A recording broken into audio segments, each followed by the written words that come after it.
नमस्कार साथियों। पिछले भाग में हमने सभ्यता स्टार्ट की थी। आज उसका दूसरा पार्ट आ जाए, उसमें हम आहड़ सभ्यता को समझेंगे। तो देखिए, आहड़ आहड़ कौन से जिले में है तो देखते हैं। आहड़ मतलब 3 शब्द है इसमें, तो इस आहड़ शब्द से ही हम पूरी आहड़ सभ्यता को समझने वाले हैं। तो देखिए, ये अ है, उसकी आकृति आगे से ऐसे लगती है जैसे ऊ हो, तो इस ऊ से हम ले लेंगे उदयपुर। मतलब ये सभ्यता कौन से जिले में स्थित है तो हो जाएगा उदयपुर। आगे देखिए, इसकी खोज किसने की तो खोज इसी अ से वापस हो जाएगा अक्षय कीर्तिवास। अक्षय कीर्ति व्यास कब की थी तो इन्होंने 1953 में इसकी खोज की थी। यह हो जाएगा इस अ का काम। आगे देखिए, इसी अ से वापस लेते हैं अग्रवाल जी, मतलब आरसी अग्रवाल। खोज तो अक्षय कीर्ति व्यास जी ने की थी 1953 में, तो इसका उत्खनन का कार्य आरसी अग्रवाल और एच से ले लेंगे एच डी सांकलिया। तो इसका उत्खनन आरसी अग्रवाल और एच डी सांकलिया ने किया था। इन्होंने 1956 में किया था, इन्होंने 1961 में। इन्होंने सर्वाधिक काल तक उत्खनन किया था। ठीक है साथियों, तो खोज अक्षय कीर्ति व्यास ने और उत्खनन इसका अग्रवाल जी और सांकलिया जी ने किया था। आगे देखिए,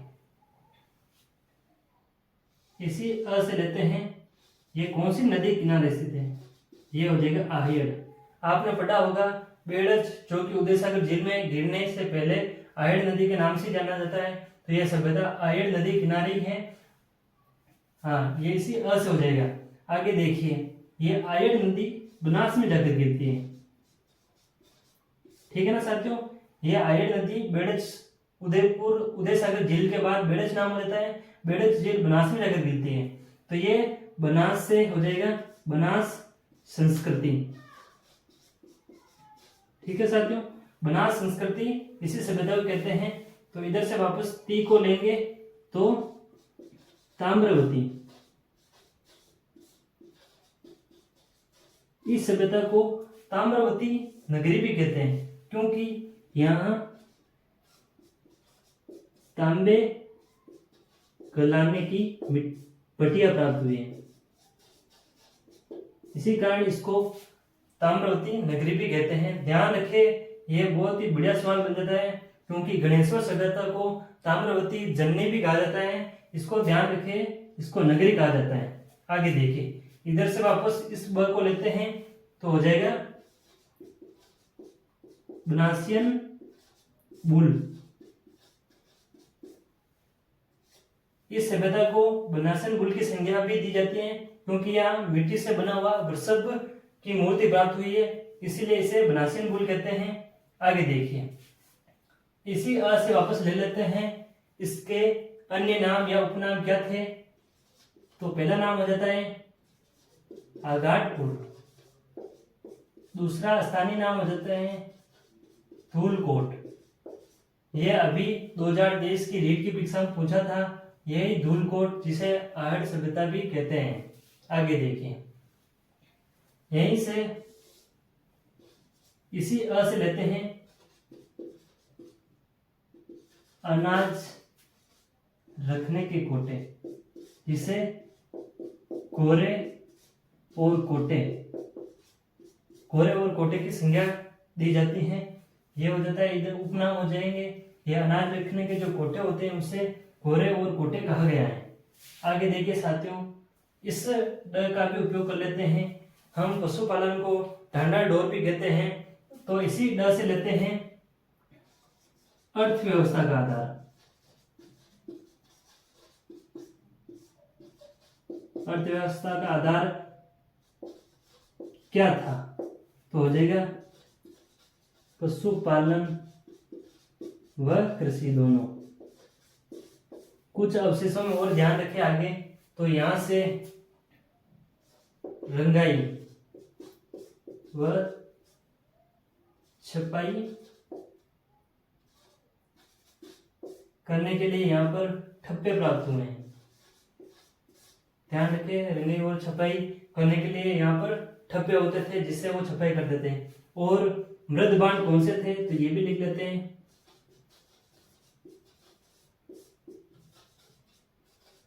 काले व लाल। तो महत्वपूर्ण चीजें लिख दी हैं, इससे बाहर कुछ नहीं जाना है मेरे अनुसार। तो आप ध्यान रखें, आहट सभ्यता कौन से जिले में स्थित है, उदयपुर हो जाएगा। कौन सी नदी के किनारे है तो आयर नदी हो जाएगी। खोज किसने की तो अक्षय कीर्ति व्यास ने 1953 में की थी। उत्खनन आरसी अग्रवाल और एचडी सांकले ने किया था। अवशेष के रूप में तो इसे ताम्र बनास संस्कृति भी कहते हैं, बनासन बोल की संज्ञा भी दी जाती है। ताम्रवती नगरी भी कहते हैं क्योंकि यहाँ पर तांबा गलाने की भट्टियां प्राप्त हुए हैं। अर्थव्यवस्था का आधार क्या था तो पशुपालन और कृषि हो जाएगा। अनाज रखने के वो क्या थे तो घोरे कोटे कहते हैं उससे। और उपनाम में अगाटपुर और धूलकोट हो जाएगा। ठीक है साथियों। और रंगाई छपाई के लिए यहाँ ठप्पे प्रयोग में लिए जाते थे। हाँ जी, हाइड सभ्यता पूरी हो गई है। दूसरी सभ्यता लेते हैं गणेश्वर।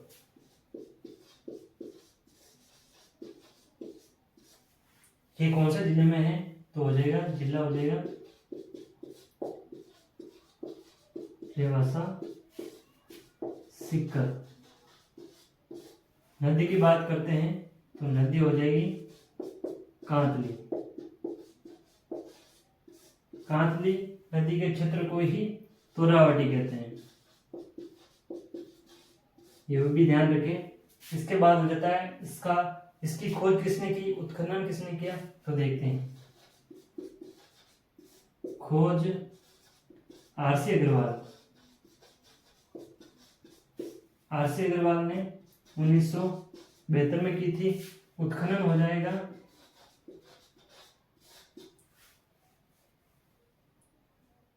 उत्खनन खोज तो आरसी अग्रवाल जी ने 1972 में की थी और इसका उत्खनन विजय कुमार ने कब किया था 1977 में। मतलब खोज तो 72 में की थी और उसके बाद 5 साल बाद विजय प्राप्त हुई। तो याद रखें विजय कुमार ने 1977 में की थी।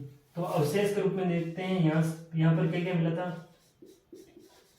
अवशेष में ध्यान रखें बांध प्राप्त हुए हैं जो पत्थर के बने हुए थे। ध्यान रखें मकान और बांध सिर्फ पत्थर के बनाए जाते थे। और क्या अवशेष मिला तो और ध्यान रखें बाणाग्र और मछली पकड़ने के कांटे।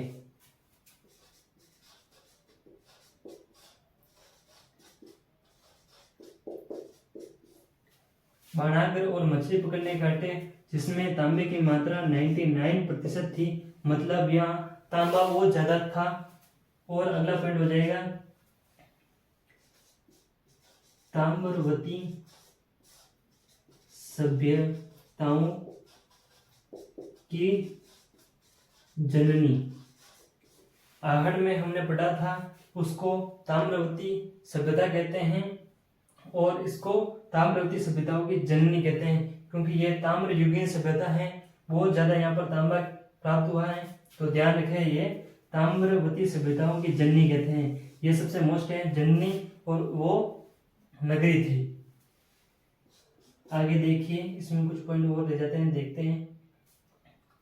बाणाग्र हो गया, मछली पकड़ने कांटे हो गए, ताम्रवती सभ्यता कहते हैं। तो ध्यान रखिए इसमें ये अवशेष 2-3 ही है जो बहुत ही ज्यादा मोस्ट है। तो अगली सभ्यता लेते हैं। ठीक है, बने रहिए। हाँ जी, तो अगली सभ्यता लेते हैं मेरठ। ये कहाँ है तो ये हो जाएगा जयपुर। खोज किसने की तो खोज 1937 में राय बहादुर दयाराम साहनी। उत्खनन किसने किया तो उत्खनन 2 व्यक्तियों ने किया था। एक थे नील रत्न बनर्जी, दूसरे थे कैलाश दीक्षित।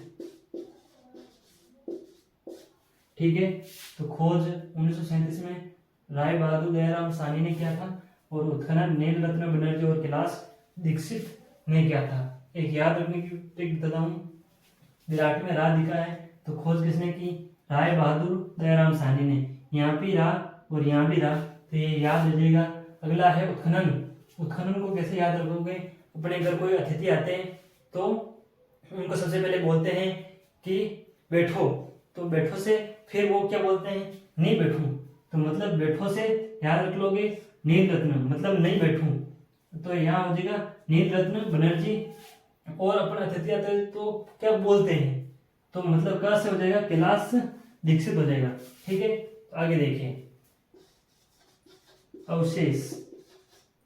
इससे पहले एक महत्वपूर्ण बात और लिख देना, ये मत्स्य जनपद की राजधानी।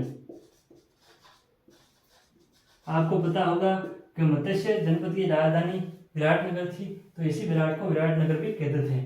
आगे देखिए अवशेष में क्या मिलता है? यहाँ से 36 यूनानी मुद्रा जो कि सूती वस्त्र में बंधी हुई थी। ठीक है, ये याद भी रख सकोगे अपन कि मतलब मुद्राओं को किस में बांधते थे?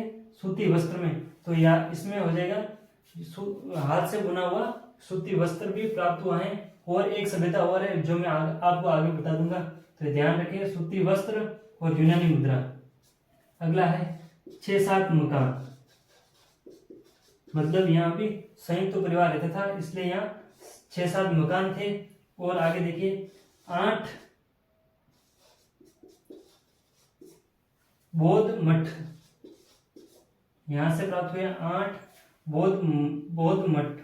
अगला देखिए 1837 में बीजक की डूंगरी से बाबरू शिलालेख मिला था।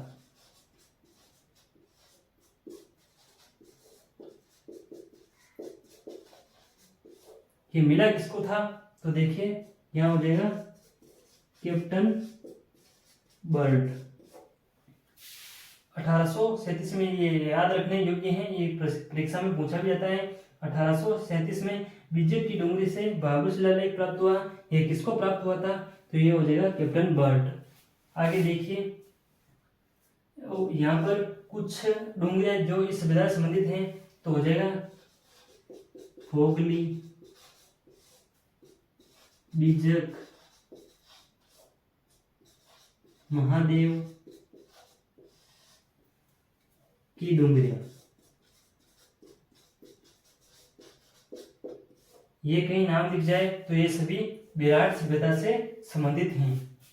तो आगे चलिए एक बात और याद रखते हैं,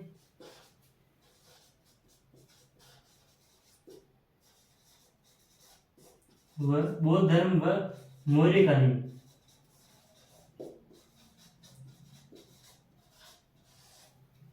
समय की जानकारी मिलती है, मतलब बौद्ध धर्म की और मौर्यकालीन जो अवशेष प्राप्त हुए वो सभी विराट सभ्यता से ही मिलते हैं। तो याद रखें ये सबसे मोस्ट जो थे, जो मैं आपको बता दिया हूं, इसको याद रखना बहुत जरूरी है। तो देखिए आगे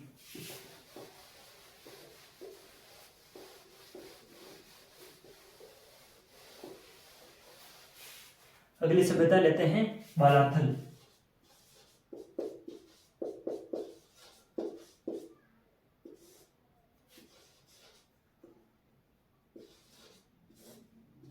ये बालाथल सभ्यता किस जिले में है? तो यह हो जाएगा उदयपुर। याद रखने योग्य कुछ ज्यादा नहीं है, फिर भी 1-2 पॉइंट ले लेते हैं। इसकी खोज की थी वीएन मिश्र। वीएन मिश्र ने इसकी खोज की थी। और यहां से 2 अवशेष बहुत ही मोस्ट हैं। 11 मकान, यहां से 11 मकान प्राप्त हुए हैं। और मैंने आपको बहुत विराट सभ्यता में बताया था कि हाथ से बुना हुआ सूती का वस्त्र मिला है। और बालाथल सभ्यता जो कि उदयपुर में है, यहाँ पर हाथ से बना सूती का वस्त्र प्राप्त हुआ है। ये 2 पॉइंट मोस्ट थे, मैंने आपको बता दिए। वालाथल में एक तो उदयपुर हो जाएगा, कौन से जिले में है, वीएन मिश्र ने इसकी खोज की थी। 11 मकान प्राप्त होते हैं यहाँ से, और हाथ से बना सूती का वस्त्र प्राप्त होता है। तो ये आप याद रखें। कुछ पॉइंट में भूल गया था, उससे आप नोट लगा कर लिख देना। आयड़ नदी आहट सभ्यता में लिख देना, ये एक ग्रामीण सभ्यता थी। कालीबंगा सभ्यता एक नगरीय सभ्यता थी, जबकि आयड़ सभ्यता ग्रामीण सभ्यता थी। हाँ, तो आगे हम कुछ छोटी छोटी सभ्यताएं हैं जो उससे जिला पूछा जाता है, तो अपन देख लेते हैं, जो कि मैंने पहले यहाँ लिख ली थी। तो पहली है इसवाल, जो कि उदयपुर में है। यहाँ से उद्योग के साक्ष्य मिले हैं। कौन सी सभ्यता से उद्योग के साक्ष्य मिले हैं, तो ये हो जाएगा इसवाल, उदयपुर में। आगे देखिए, ये हो जाएगा गिलुंड जो कि राजसमंद जिले में स्थित है। आगे देखिए बागोर जो कि भीलवाड़ा में है। इससे कुछ संबंधित जानकारी भी है। देखिए, मध्य पाषाण काल में यहाँ पर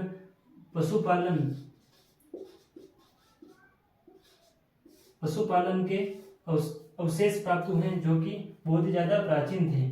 और मां सत्या के टीले और आदिम संस्कृति संग्रहालय,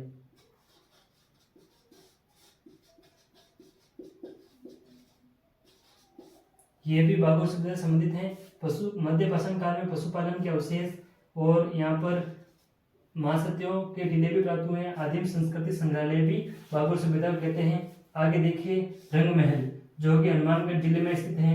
आगे तिलवाड़ा जो कि बाड़मेर में है। तिलवाड़ा में मल्लिनाथ जी का सबसे प्राचीन मेला भी पड़ता है, तो याद रखें। जोधपुरा सभ्यता जो कि जयपुर में स्थित है। यहाँ पर जोधपुरा देखकर जोधपुर जिला मत करिएगा, यहाँ पर जयपुर होगा। सुनारी सभ्यता जो कि झुंझुनू में स्थित है। नौ सभ्यता ये भरतपुर जिले से संबंधित है। और कुछ वैदिक सभ्यता जो कि आरबीएससी कक्षा 10 की किताब में लिखी हुई है, तो ये कभी पूछी नहीं गई है, फिर भी अपन याद रख लेते हैं, ताकि कुछ अगर पूछ भी ले तो अपना प्रश्न सही हो जाए। तो वैदिक सभ्यता से संबंधित अनूपगढ़ जो हो जाएगा, तरखान हो जाएगा, डेरा और चक 64, ये सब भी वैदिक सभ्यता से संबंधित हैं। तो ये आप याद रखिए। इसमें जिला ही महत्वपूर्ण है, और कुछ बातें जो मैंने आपको बता दी, इससे ज्यादा बाहर कुछ जानने वाला नहीं है। तो आज हमारे सभ्यता का टॉपिक पूरा हो चुका है। आप सभी को अच्छी तरीके से पढ़ लेना, और इससे बाहर जाना मुश्किल है। जो भी प्रतियोगिता परीक्षा में पूछे गए थे वो सभी इसमें मैंने पढ़ा दिए हैं, तो याद रखें। और बने रहिए ऑथेंटिक क्लासेज यूट्यूब चैनल पर, और कल अपन अगला नया चैप्टर शुरू करेंगे। धन्यवाद।